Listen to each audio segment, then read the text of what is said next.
And the spirit moved over the face of the waters and whispered, I love you. Remember, embody. There is no agency. We want what's best for you. Run it. Eyeball. Magic. Background music.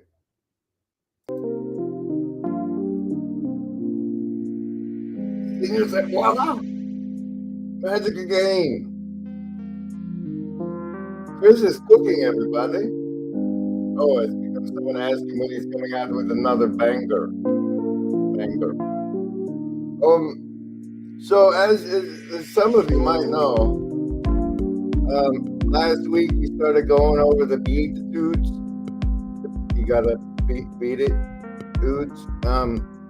And I didn't finish. And then Paul leaked his sermon from church onto the internet channel, or somebody, his new assistant did, I guess. I don't know. And so I figured rather than just following up the other way, we just troll his, slow roasting. Question for the comment section. Remember, everybody, you get a +3 bonus to any of your savings throw choices if you make a comment. And so the comment question is, why did you miss the rapture? Welcome to Log Gate Year 3, where we are compartmentalized affordance knowledge engineering around these parts. Background music is a bit loud. How's that? Sorry. I'm probably a bit quiet too. I gotta lean this way right now. All right. So let's start the trolling, maybe, huh? Let's see how it goes. Oh wait, no, wait. You guys get those saving throws, and then we'll troll it.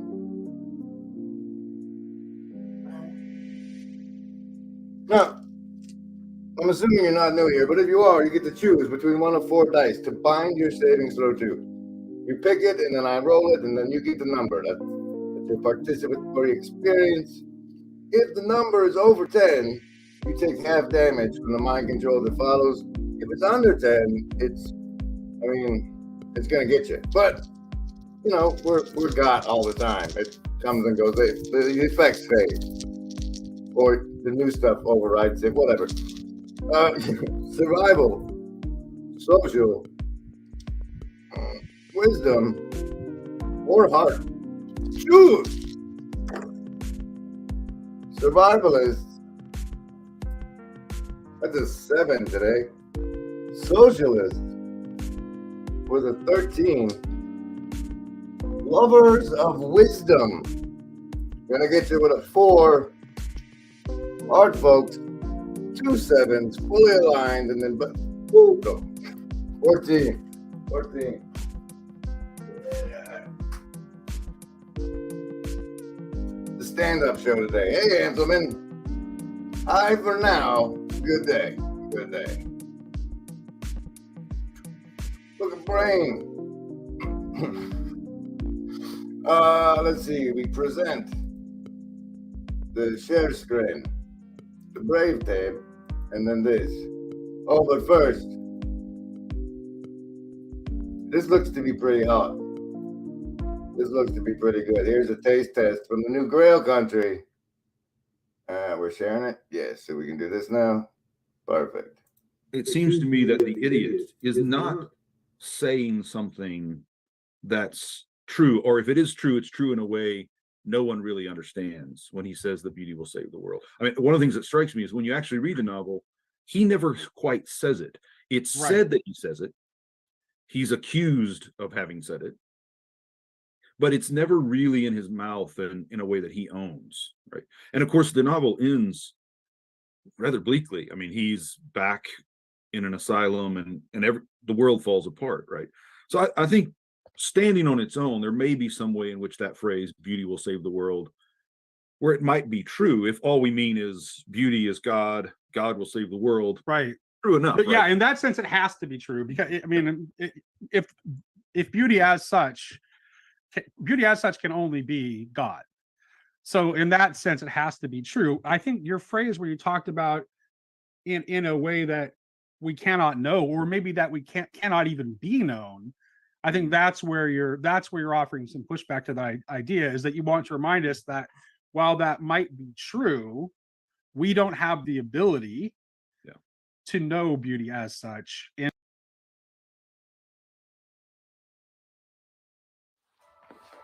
Hey there, I'm Chad the Alcoholic, and the creator of the Friday Morning Nameless channel.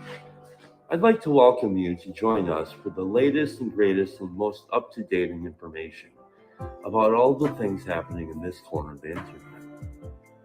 I want to thank you for your time and your attention.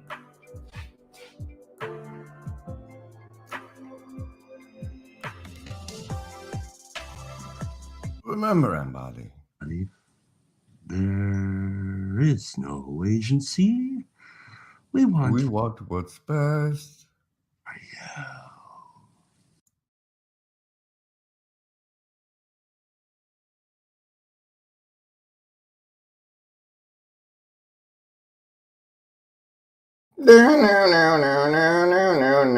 I don't know, Magic. Why not? Why can't we know beauty as such?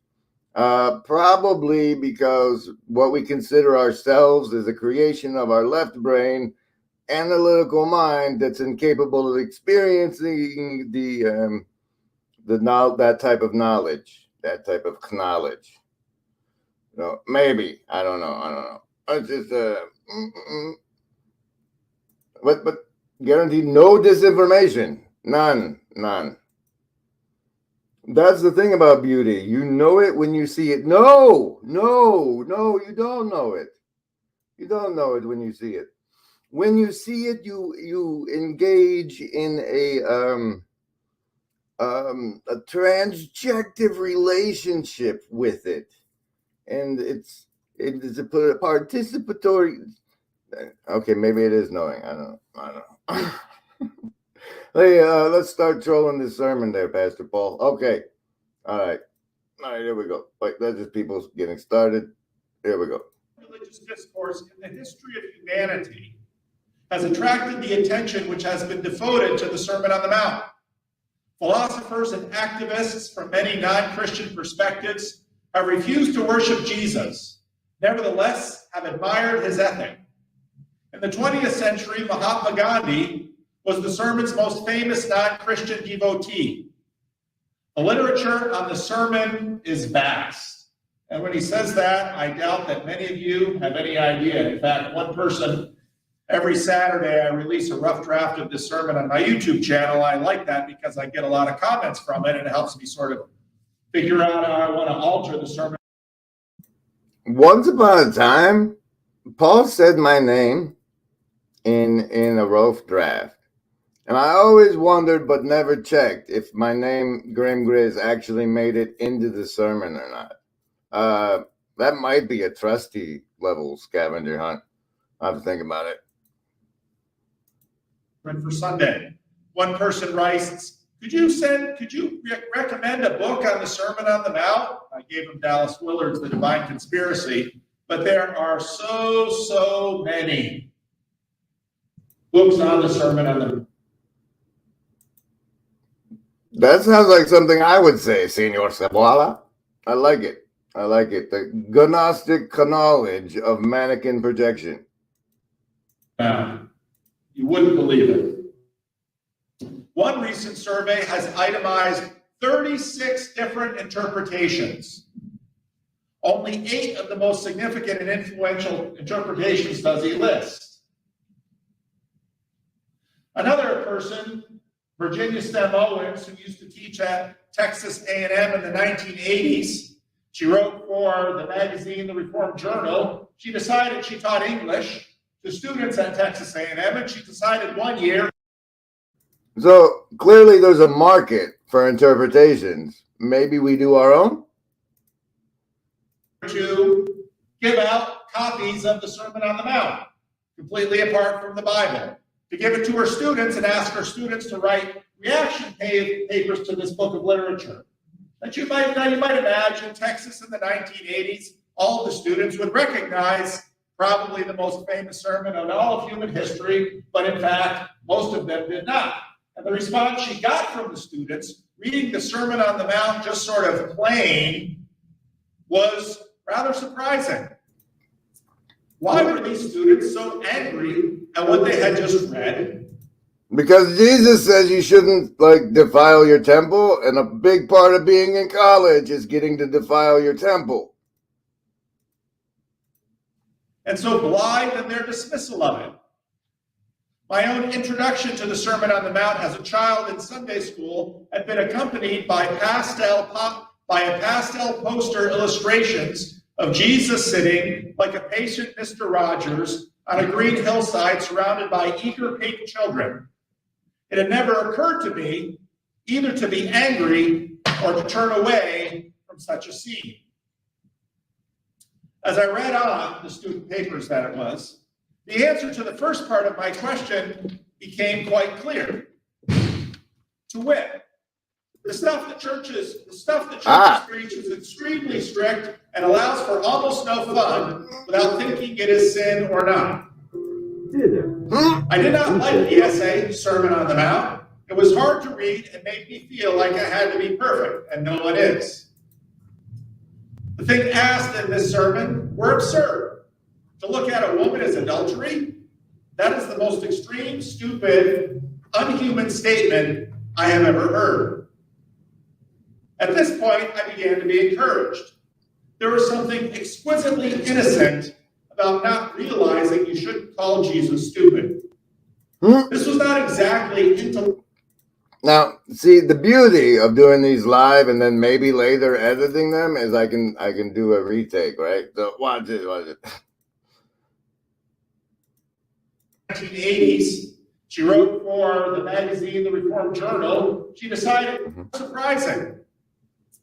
Why were these students so angry at what they had just read and so blithe in their dismissal of it? Blithe. Good one, My own Pastor introduction Paul. to the Sermon on the Mount as a child in Sunday school had been accompanied by pastel poster illustrations of Jesus sitting like a patient Mr. Rogers on a green hillside surrounded by eager pink children. It had never occurred to me either to be angry or to turn away from such a scene.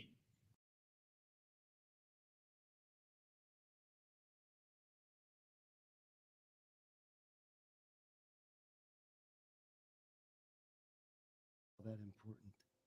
I love when Jesus was, in Mark, in all three of the synoptic gospels, in fact, the story of the rich young ruler comes right after the story about Jesus blessing the children. And I think that there might be some significance to that. And Mark, who is briefer than the other writers, includes three details in his telling of the story that the other two guys left out. And in case you're not familiar entirely with the story, it goes that Jesus was blessing the little kids. I'm trying to think through this thing. I'm going, well, how do you bless children? Because I find them barely tolerable, let alone something that you'd want to bless. So I'm thinking, well, how have I've got all these nieces and nephews and stuff. How have I blessed them? And the only thing I could think of is you pick them up and you throw them as high in the air as you can, and then you catch them right before they splat. As I read on the student papers that it was, the answer to the first part of my question became quite clear. To wit, the stuff the churches preach is extremely strict and allows for almost no fun without thinking it is sin or not. I did not like the essay, Sermon on the Mount. It was hard to read and made me feel like I had to be perfect, and no one is. The things asked in this sermon were absurd.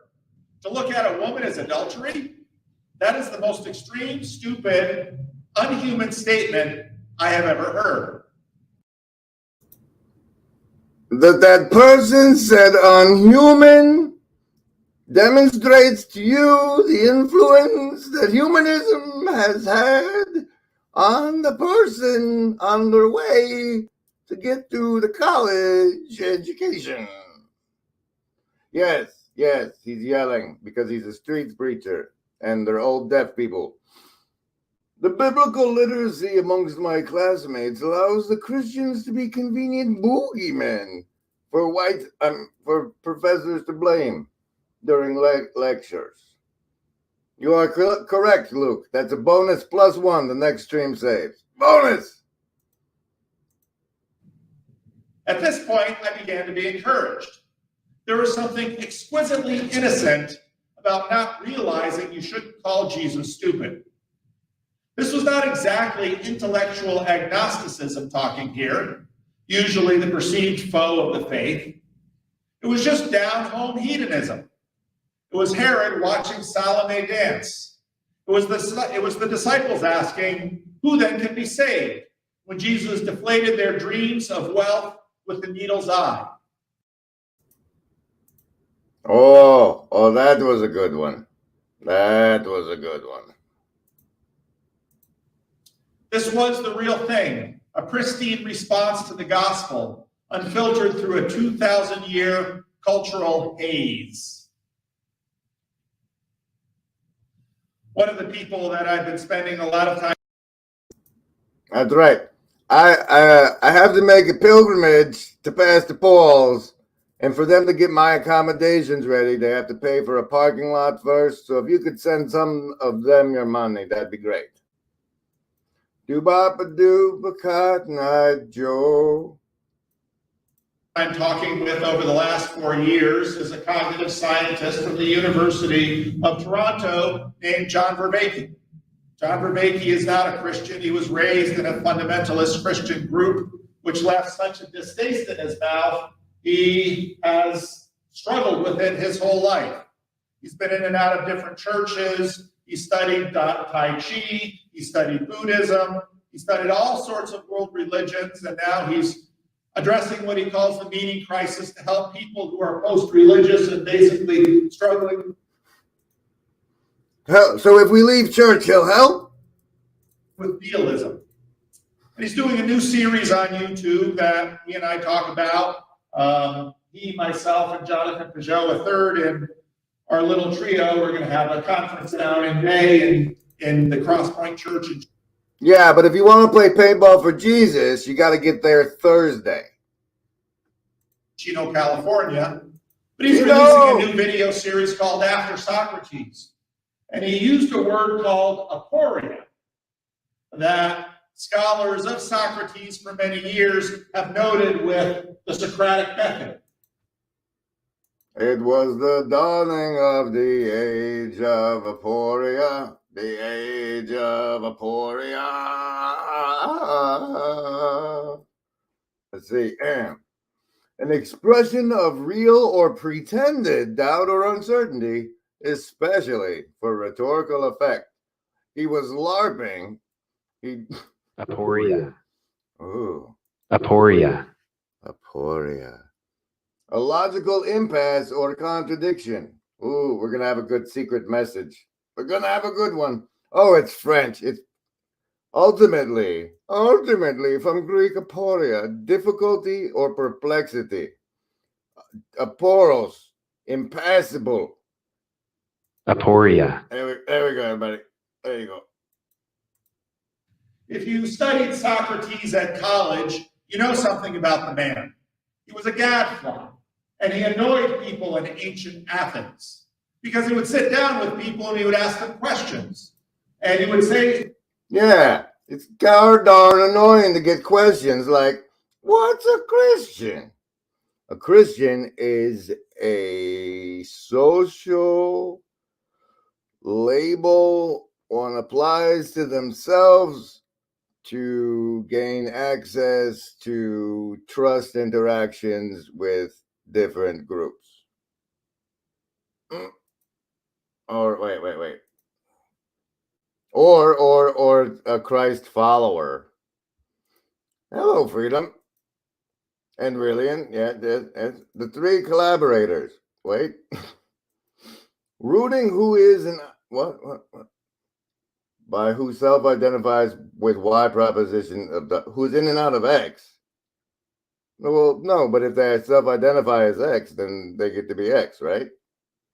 Right? Right? Like in Plato's Republic, you would ask them a question. Well, what is it that makes one person good and one person bad? Well, it's because there's good people and bad people. Oh, okay. Are they born that way or are they raised that way? And people would give answers to his questions, and then he would say, okay, and then he would ask them another question, and the people he would talk to would begin to realize this guy is really annoying. Not because he's asking stupid questions, but because he's revealing to me how uneducated I am, and it makes me uncomfortable. If you ask someone, do you know the difference between right and wrong? Oh, yeah, sure I do. I've known that since I was 5.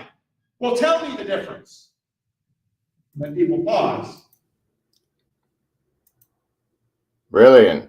Brilliant. That is not acceptable behavior. Brilliant. Put in the chat at Luke. This is for cool kids only. Get out of here. Sir, must I remind you? Sure, do that one.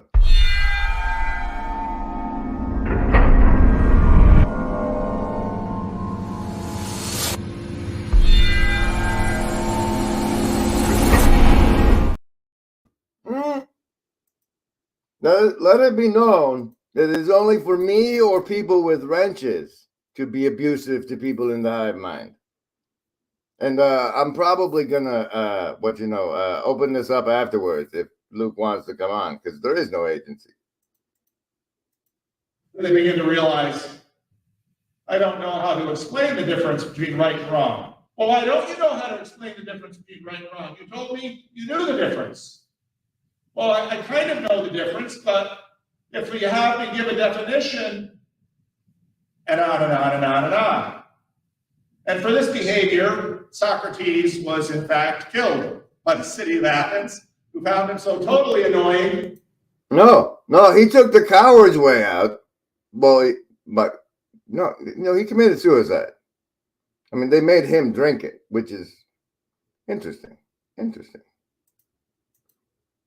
But of course, one of his greatest students, Plato, wrote about Socrates, and Socrates, for that reason, is famous throughout the world. But this method that Socrates used was called aporia.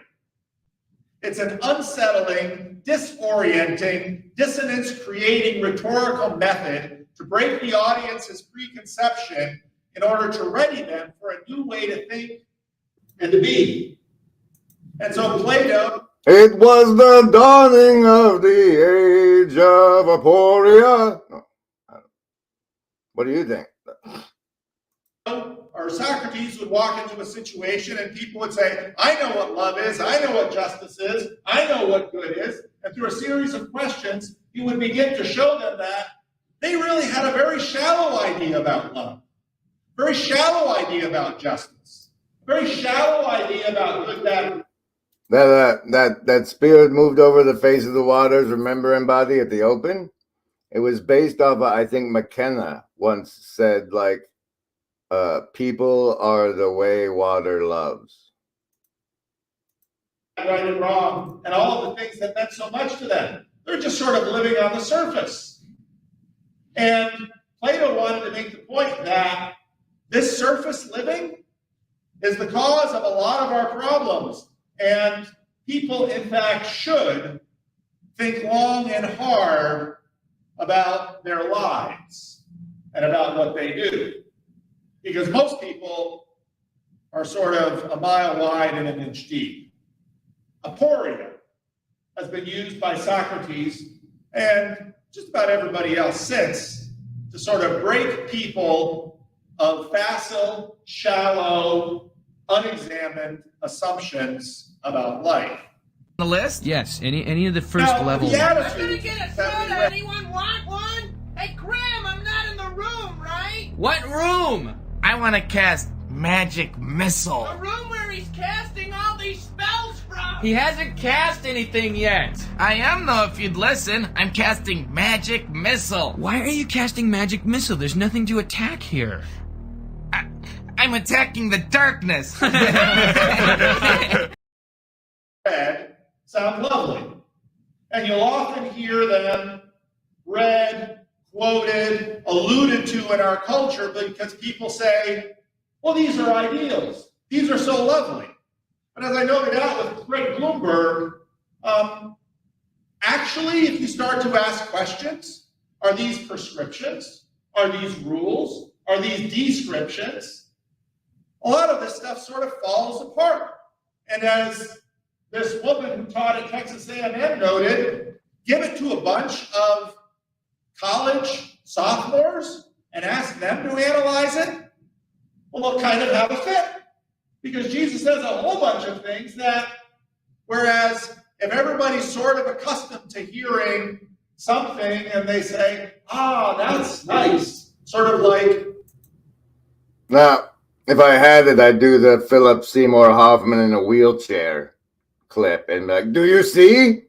Do you see? He's saying that Jesus makes aporia for humanity college people.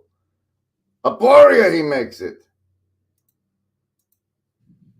Crossing your heart when you pledge allegiance to the flag or standing up at the ballpark when the national anthem. It's just sort of a reaction that's been bred into you from your youth. Christians read them for their shocking beauty, but the haze of 2 millennia has obscured the shocking strangeness of this text. Anyone familiar with the genre would feel the aporia that Jesus is producing in his audience. You don't, because you're both used to this, and you're probably not quite as fluent in the old. What? Is it again? Again, Luke? What it's cognitive dissonance that you get tricked into. Testament as Jesus' audience was. As Pete noted, Psalm 1 is a beatitude. So is Psalm 32. So is Psalm 33. So is Psalm 40. And they're all conveniently attitude. I'm like, this is how to be. There's the attitude for you to be. Hey, Grail Country, I've plugged your thing in the front. It's really good. So is Psalm 41. Find one in Psalm 65, Psalm 94, Psalm 122, Psalm 128. You'll find them in the book of Proverbs. It's a very common form of discourse. The attitudes are quite commonly found in Psalms and Proverbs, and they're very easy. You can take a lot of life. Blessed are those who eat well and exercise regularly, for they will have good health. Blessed are those who save their money and don't spend money frivolously, for they will become wealthy. Blessed are you if you're. He's got a good one. Where is it? Where is it? Oh, where's my other comment, you son of a... Oh, I didn't put the timestamp for that one. Kind and good to your neighbor, because then in the day of trouble, your neighbor will help you. These are beatitudes. They're very normal, they're very regular, and they are a way of expressing good deeds beget good outcomes. It's pretty much what we imagine the term religion to talk about, either divine or natural reward. Some of you know that some Roman Catholic Bibles have extra books. And if you read those extra books, most of those extra books were written after Malachi and before the New Testament period, and most of them are Jewish wisdom literature. God loves me because he sent me Grim Chris. I know he loves me. Blessed is the man who does not blunder with. He loves me too. He sent me PVK. How you doing, Pastor Paul? I don't know what Pete's accident is. Anybody in the hive want to enlighten me? His lips and need not suffer grief from sin. It's like, blessed is the person who's careful with their speech, for they won't needlessly offend their neighbors. Blessed is he whose heart does not condemn him, who has not given up. There's somewhere in Paul's Consciousness Congress, he knew I was going to watch it, and that's why he threw that bit in there. Hope. Blessed is the man who meditates on wisdom and who reasons intelligently. Blessed is the rich man who is found blameless. Morality and wealth at the same time. It's the best of both worlds, isn't it? Blessed is the soul of the man who fears the Lord, to whom he looks and who is his support. Blessed is he who concerns himself with these things, and he who lays them to heart will become wise. These are guides for living, often concerning wealth and generosity. And if you're familiar with Okay. Pete is apparently the person who leaked the sermon on the Pastor Paul's channel, and Luke is making a pee-pee in his pants joke. this, and then you go back and take a look at Jesus' Beatitudes, things get very strange. This is not the expectations of piety. This is not your expectations of the world. Blessed are the poor in spirit. It wasn't until I get to the back half of this where Paul turns it all around on everybody and reveals that Jesus was a narcissist. He was a Frens. He was a Frens. But listen for it. If you pay attention, you'll watch him do the at the thing. Well, what does that mean? Well, we want to think about being rich in spirit. Poor in spirit nearly means depressed. They can barely get out of bed in the morning. Life has been brutal to them and crushed them down. Blessed are the depressed, for they will thrive. You say, no, Pastor. Blessed are the happy, for they will thrive. Blessed are the depressed. What do the depressed get? A bottle of wine and a subscription to Netflix. There it is. Blessed are the poor in spirit, for theirs That was good. That was good. is the kingdom of heaven. Really?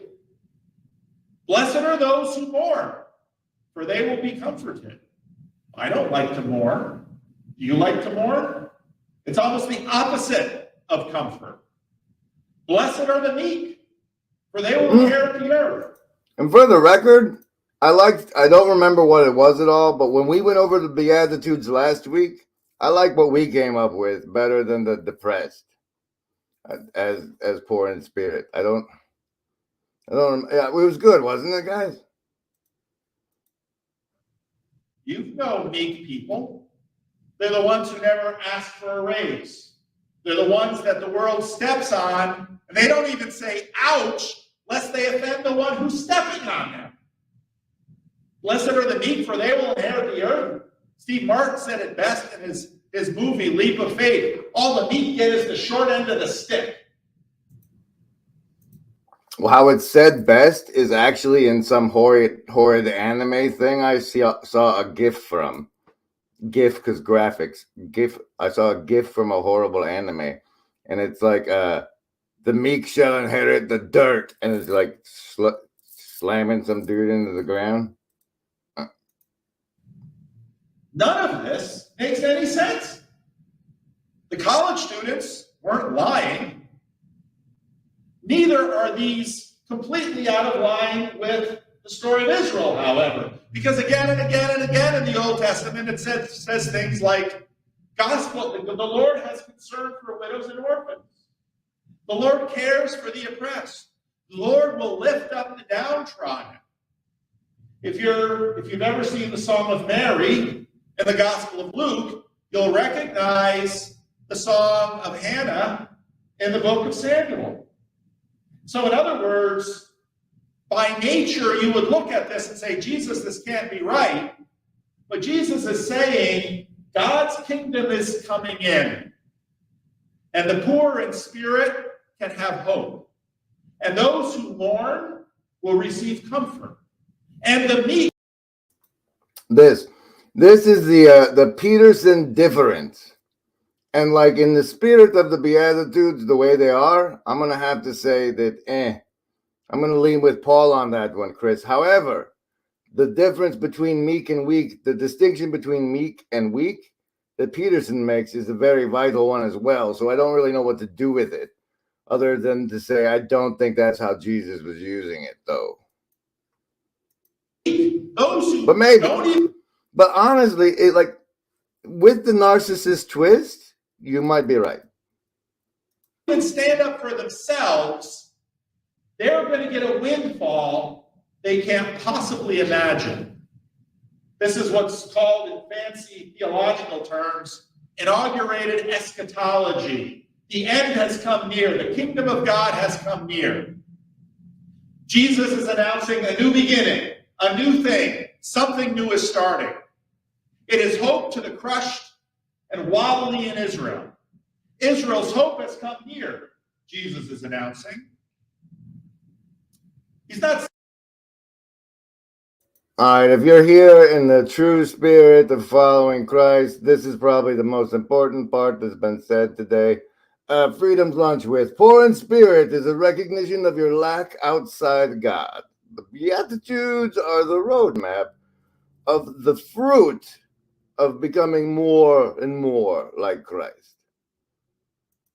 Saying piety won't be rewarded. In fact, he's saying piety will be rewarded.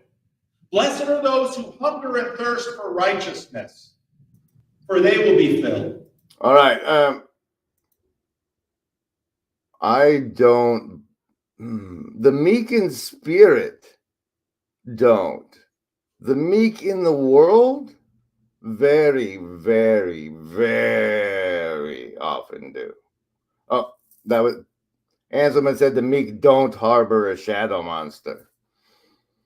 Boy, howdy. Boy, howdy. Blessed are the merciful, for they will be shown mercy.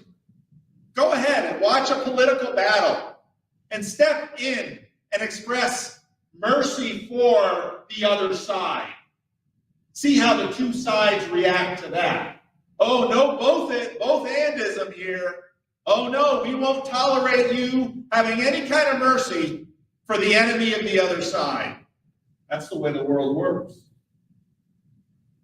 Blessed are the pure in heart, for they will see God. You know what we call the pure in heart? Now, psychotic, schizophrenic, naive. It isn't out of line with God's promises to Israel, but it is out of line with Israel's experience of her piety. Because whenever you see someone practice this, they become a loser. Oh, I don't want to be by them. They're losers. They're a doormat. They don't stick up for themselves. The world walks all over them. Israel's devotion to God has gotten her vassal status and diaspora in a pagan empire. This is the hope that the little person who hopes in God will not be. The bit where he tells you what Israel has gotten is this really meta play that maps like the nation of Israel into the body of Christ, and then like an up and down. We'll have to talk about that one some other time. Forgotten. Blessed are the peacemakers, for they will be called children of God. Just look at two people who want to fight. Go ahead, get in the middle of them, see what happens. It's a great old Buster Keaton movie, a silent picture, where there's this husband and wife, they're outside their door, they're fighting, and he smacks the woman. Buster Keaton gets up, smacks the man. The woman gets up, smacks Buster Keaton. We all know this. When people want to fight, they want to fight. And then if the peacemaker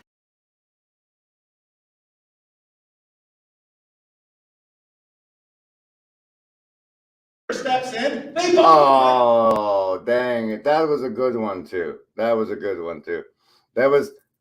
you negotiate 7 years of peace in the Middle East, and they call you the Antichrist. Peacemaker. They will be called children of God. Blessed are those who are persecuted because of righteousness, for theirs is the kingdom of heaven. Nobody likes. Not to be confused with self-righteousness, right, Pastor Paul? Up to be persecuted. Blessed are you when people insult you, persecute you, and falsely say all kinds of evil against you because of me. Rejoice and be glad, because great is your reward in heaven. For in the same way they persecuted the prophets who were before you. What looks to the world like a losing hand in God's eschatological intervention will prove to be the greatest possible hope. Eschatological is way too close to scatological for my comfort zone. Now, before I talked about nature religion and escape religion, this certainly isn't nature religion, where natural outcomes of your choices prove to be clearly rewarded in this world. It seems like escape religion, because the payoff will come after the breaking. As I said in this lovely comment here, sounds like an endurance religion. Really. Keep putting up with it, guys. Of this world order. You are the salt of the earth. But if your salt loses its saltiness, how can it be made salty again? Jesus first sounds like he's talking about escape. This, ladies and gentlemen, is the verse in the Gospels that we need to hold on to and cling to more than anything. Because we're salty mofos. And this is him telling us not to lose it. Religion, and now he breaks the frame, and it almost sounds like nature religion, because Jesus says, even though you're the losers and the little and the downtrodden and the despised, you are the salt of the earth. It can't get along without you. And if you lose your distinctiveness, you're worth nothing. Why do you lose your distinctiveness? Well, you know how you lose your distinctiveness? You just go along with the crowd. Why do you go along with the crowd? Because if you don't, you get persecuted. You're like Buster Keaton who got smacked by the wife after he tries to defend her. You're like the meek. Jesus says, all of these crazy, countercultural, counterproductive things that I'm calling you to be, if you finally give that up and just go along with the rest of the crowd, well, if salt loses its saltiness, how can it be made salty again? It is no longer good for anything except to be thrown out and trampled underfoot. You are the light of the world. Yes, you. A town built on a hill cannot be hidden. Neither do people light a lamp and put it under a bowl. Instead, they put it on a stand, and it gives light. But if they get their lantern all dirty, then they hide it under a bowl. If they're not shiny, they want to hide. To everyone in the house. In the same way, let your light shine before others, that they may see your good deeds and glorify your Father in heaven. Salt is distinct. You taste it. Light and darkness cannot be missed. Jesus is saying to his disciples, you will be the light of the world, first part of the Gospel of John, and they will hate the light. I once told a friend this, and he said, who would want to be a Christian? This sounds nuts. It sounds absolutely crazy. You're going to turn the other cheek. You're going to bless people who curse you. You're going to try and make peace with both sides. What they really want is to tear each other up. Yeah. Well, how would this work? I don't know. Have you ever heard of Jesus? Sorry to interrupt the sermon heckling. However, these guys have talked to market in certification. Oh, what are they? Papaya. They're talking too much about the papaya. There's been a recent Veritas thing about the papaya with Lucifere's Bob in it. Okay, let me tell you, let me straightforward. This is damage control, is what this called. It's damage control, because we'll talk about it some other time. But you should know that the Veritas, the papaya, the Lucifere's Bob, it's damage control. Sorry. Everybody knows Jesus. See? There it is. The students who don't know anything about Jesus read his sermon and say, this is nuts. But go to anybody who has any education, who's Jesus? Well, he's a great moral teacher. Really? Have you read any of this stuff? No, but I've just heard he's a great moral teacher. He's about kindness and love and those things. Oh, you think kindness and love are good? How about kindness and love for those people over there? No, not for those people. Oh, okay. I understand. Aporia is breaking. Jesus starts his sermon. It's the dawning of the age of Aporia. What does follow the water bear mean? Sermon with these Beatitudes, and everyone is expecting to hear, blessed are those who eat much fiber, for they will have good health. Ladies and gentlemen, that was the most exciting moment of the sermon for me. When I heard the words much fiber come out of Pastor Paul's mouth. Let's take it back in slow time. So in case you missed it, because, you were doing something. Here. Here, blessed are those who eat much fiber, for they will have good regularity. Regularity. The answer is regularity. Blessed are those who have gym memberships and work out all the time and do exactly what the doctor says, for they will live long. Jesus says, blessed are the depressed, for they're going to get it all. What? Blessed are the meek, for everything good is going to come to them. No, you only get what you get if you fight for it in this world. Jesus is saying, the world is upside down. And I'm announcing it right side up. But it's upside down because you want it upside down. And that's why you're going to kill me.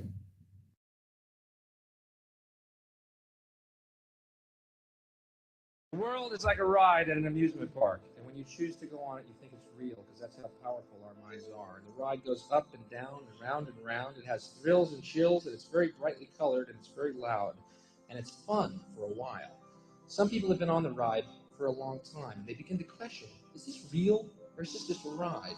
And other people have remembered, and they come back to us and they say, hey, don't worry, don't be afraid, ever, because this is just a ride. And we kill those people. Shut him up.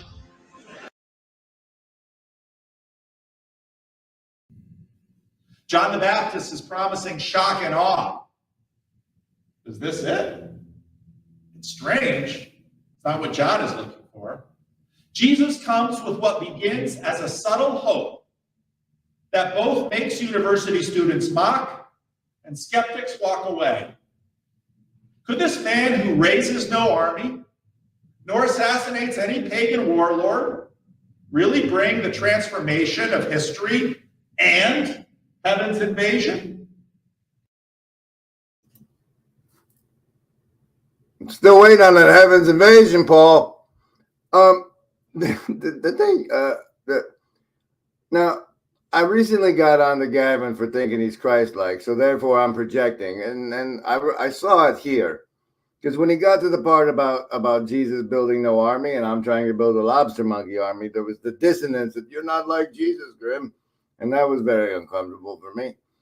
However,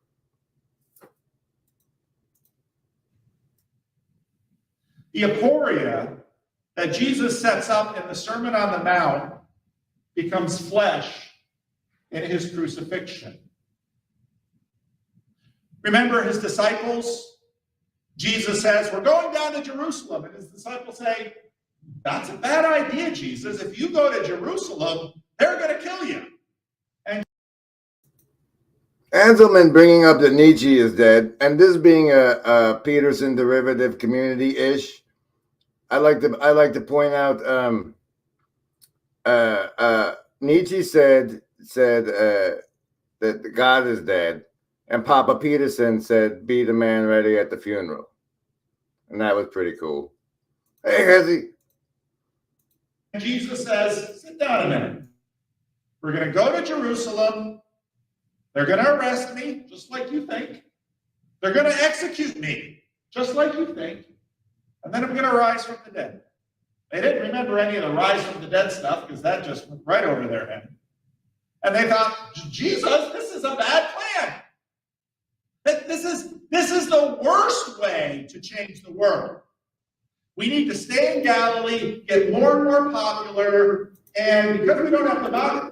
Now, this is the flip. I don't know if you saw it. I'm not going to make you go back through it, but as you see here is what he's saying about Jesus at this moment.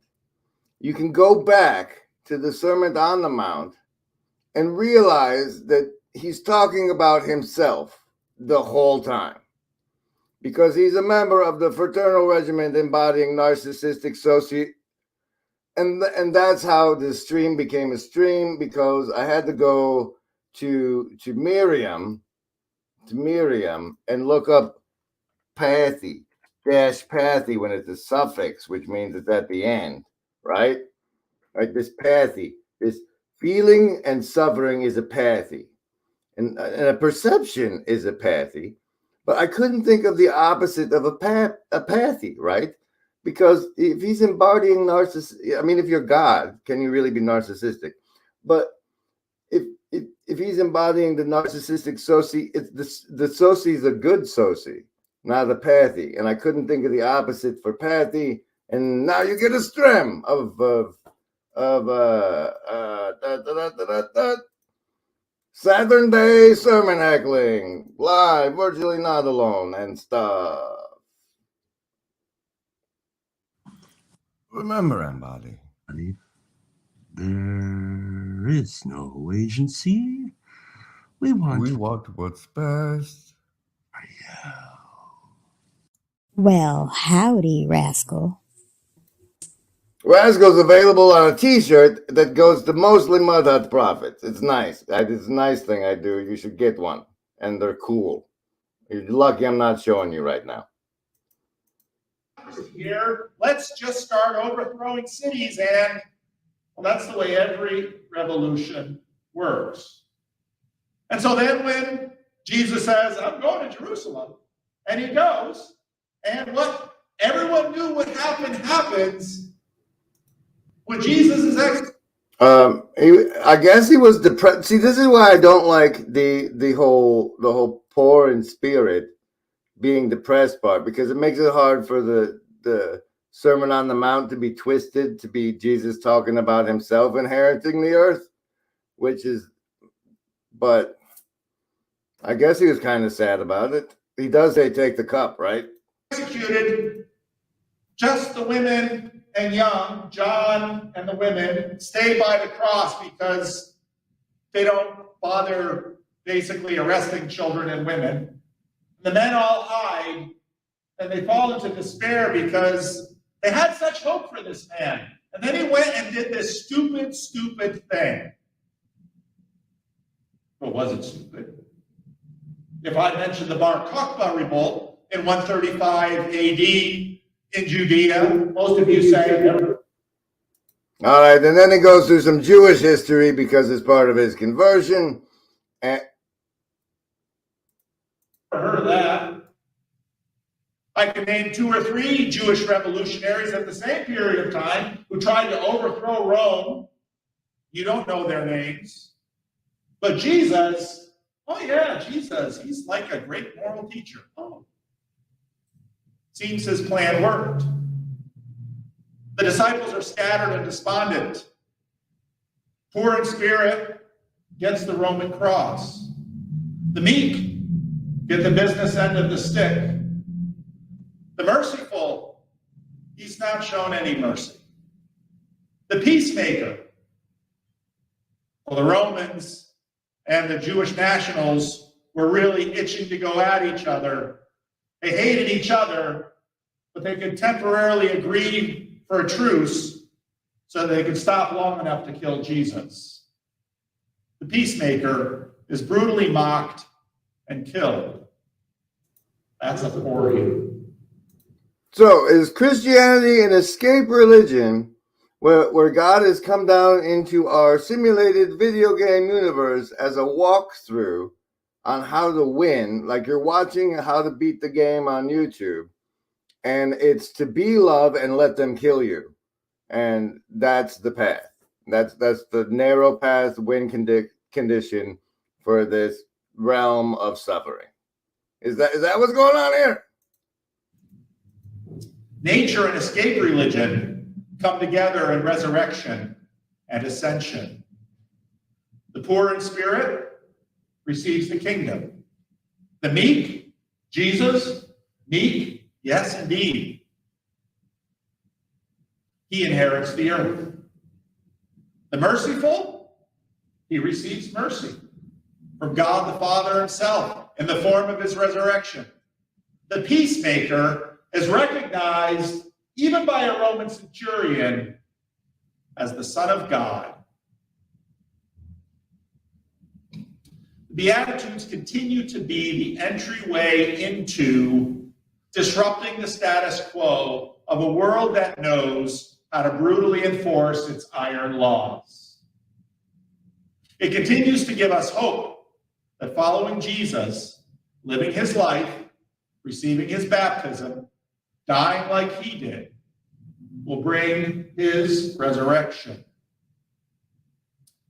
Read the Beatitudes. All right, guys. I think here's where he's about to do the altar call. Y'all want to go smoke a joint? Go and do so. Let's pray.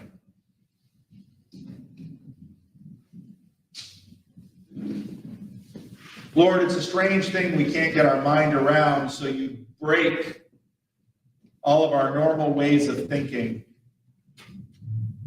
And you ask us into this very challenging thing of following you. Help us, Lord, to learn and grow in it. Help us, Lord, to be transformed by it. Help us, Lord. The Lord has asked me to tell you guys to add 10 seconds to the end of the prayer to display the cards and stuff.